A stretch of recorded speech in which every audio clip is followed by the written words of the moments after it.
Hello my dear student. तो आज हम पढ़ने वाले हैं time dependent Schrodinger wave equation. तो हम स्टार्ट करते हैं। देखिए, time dependent Schrodinger wave equation की अगर हम बात करें तो सबसे पहले हम मान के चलते हैं, हम अज्यूम करते हैं कि एक वेव फंक्शन को जो किसको रिप्रेजेंट कर रहा है, that represent a particle move कर रहा है कौन सी डायरेक्शन में, प्लस एक्स डायरेक्शन में, उसकी एनर्जी है E और उसका मोमेंटम है P।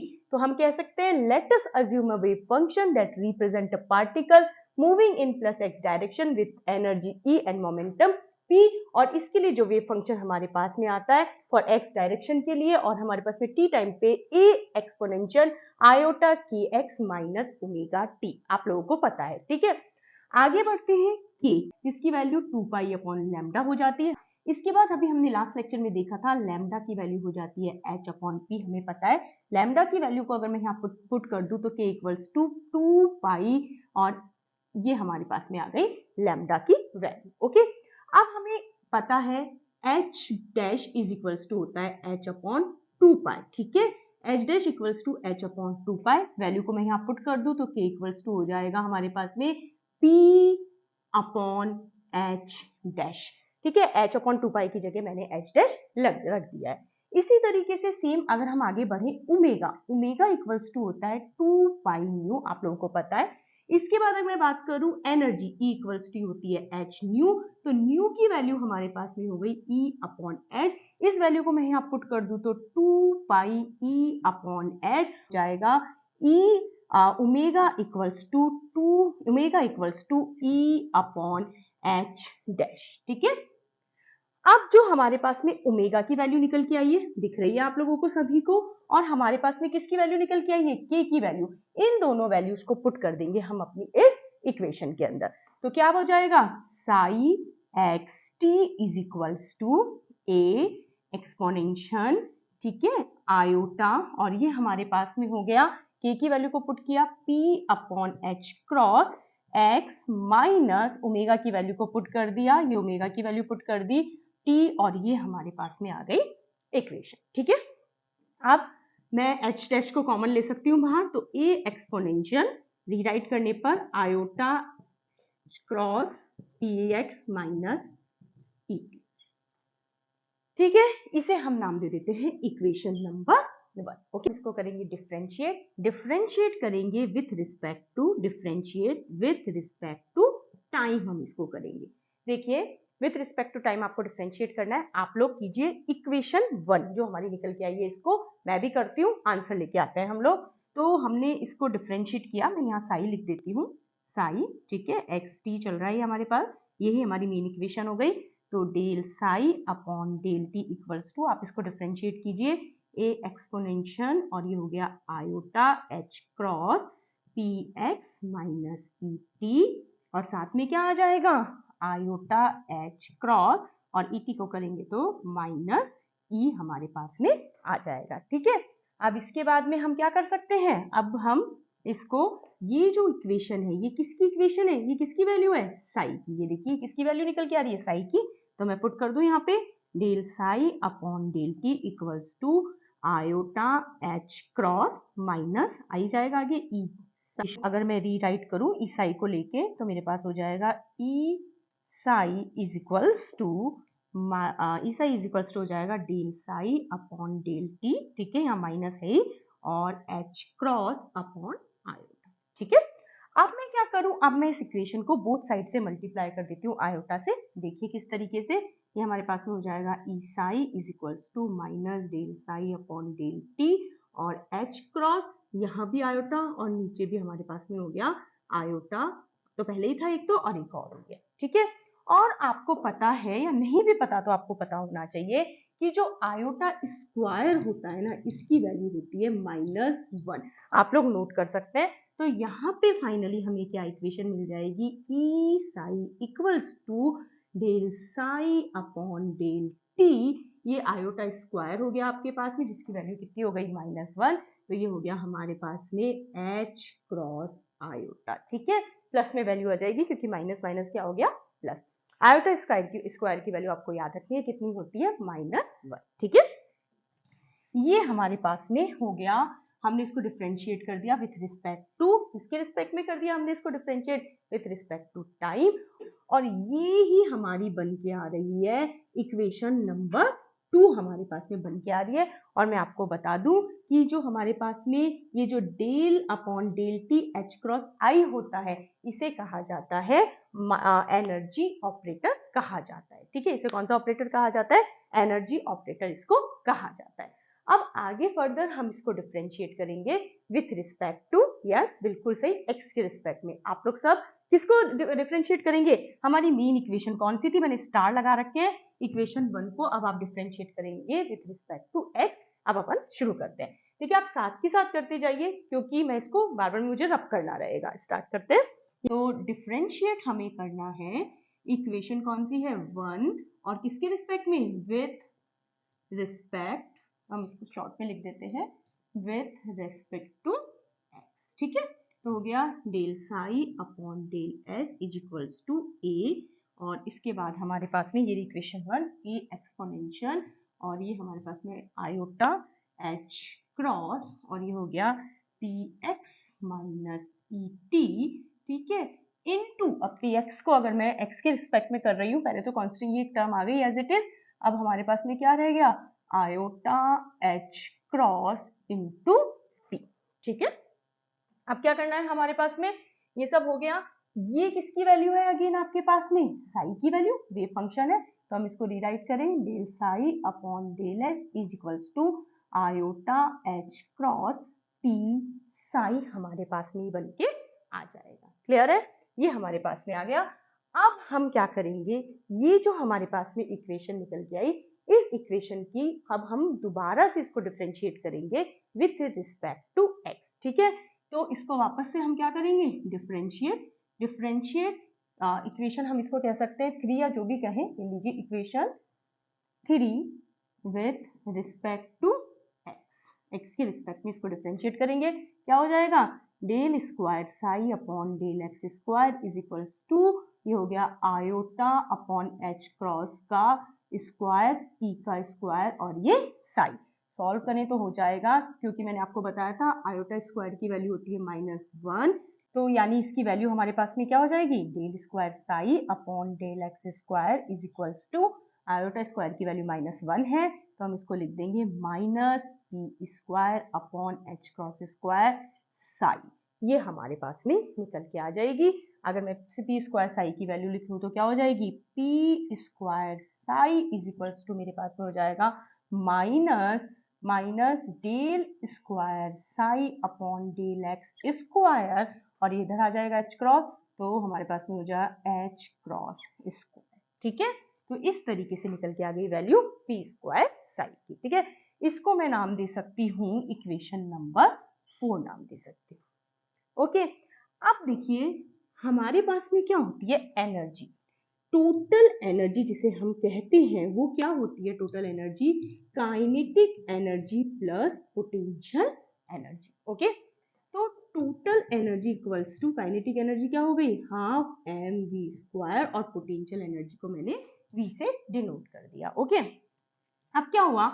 मैं काइनेटिक एनर्जी आपने पढ़ भी रखा होगा, kinetic energy equals to half M we square.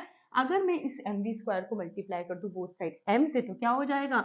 Half M we square into m upon m, तो ये हो गया half m square v square upon m, और P equals to m v होता है, तो एम स्क्वायर वी स्क्वायर क्या हो जाएगा? Half P square upon 2m, यानी काइनेटिक एनर्जी को अगर मोमेंटम की फॉर्म में मुझे लिखना है तो उसकी वैल्यू हो जाती है पी स्क्वायर अपॉन 2m। ये आपने पढ़ रखा है 11, 12 दोनों क्लासेस में। तो मैं वैल्यू पुट कर दूं, total energy equals to P square upon 2m plus v. अगर मैं इसको मल्टीप्लाई कर दूं, बोथ साइड जो है उसको मैं क्या कर दूं? मल्टीप्लाई कर दूं, किससे? साई से, तो क्या हो जाएगा? E psi equals to P square upon 2m psi plus we psi, और ये मेरी निकल के आ जाएगी इक्वेशन नंबर। तो इस तरीके से हमें ई साई की वैल्यू मिल गई, हमें पी स्क्वायर साई की वैल्यू यहाँ से मिल गई इक्वेशन 4 से। हम इन वैल्यूज को, ई साई की वैल्यू को यहाँ से, पी स्क्वायर साई की वैल्यू को यहाँ से इस इक्वेशन 5 में पुट कर देंगे। तो मैं लिख सकती हूँ फ्रॉम इक्वेशन ये हो गई 2 4, ये 2, ये 4 और 5 से देखिए वैल्यूज को पुट करूं मैं, ई साई की वैल्यू पुट करी del psi upon del T H cross iota, है ना। उसके बाद is equals to P square psi की वैल्यू क्या है हमारे पास में, minus h cross square del square psi upon del x square, और ये देखिए 2m भी है यहाँ पे, ठीक है, और plus we Sai.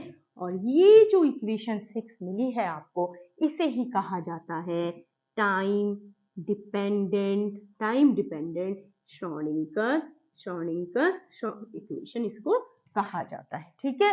Time dependent Schrodinger equation इसको कहा जाता है। आप इसे नोट कर लीजिए, मैं आगे इसको यहाँ से इरेज करूंगी और हम इसको आगे फर्दर और एक्सटेंड फॉर्म में पढ़ते हैं, ठीक है। मैं यहाँ से हटा देती हूँ सबको, ये कुछ भी अब हमारे काम नहीं आएगा यहाँ तक, ओके। आप लोगों ने नोट कर लिया होगा। नाउ अब हम बढ़ते हैं, ठीक है। ये सब मैंने यहाँ से हटा दिया है, डिफरेंशिएट तो लिखा रहने देते हैं इक्वेशन, ठीक है, सॉरी,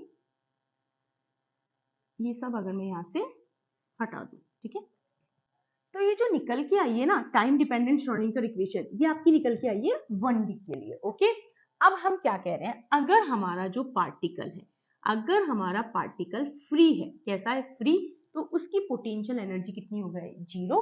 0 को वैल्यू हम यहाँ पुट कर देंगे, क्या हो गया, del psi upon del t, ठीक है, h cross iota is equals to minus h cross square upon 2m del square psi upon del x square, और ये हमारे पास में क्या हो गई वैल्यू 0, क्योंकि पार्टिकल हमारा फ्री है। अब हमने क्या किया, हमने इसको इधर ले लिया 2m को, ठीक है, मतलब क्रॉस हमने मल्टीप्लाई कर दिया।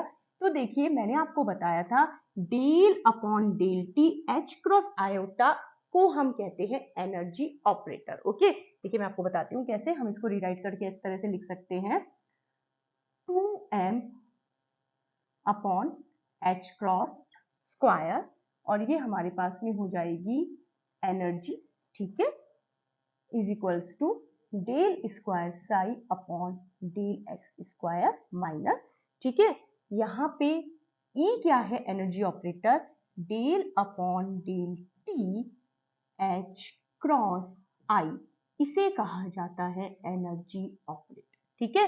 तो यहाँ पे ये साई भी हमारे पास में आ जाएगा, ओके।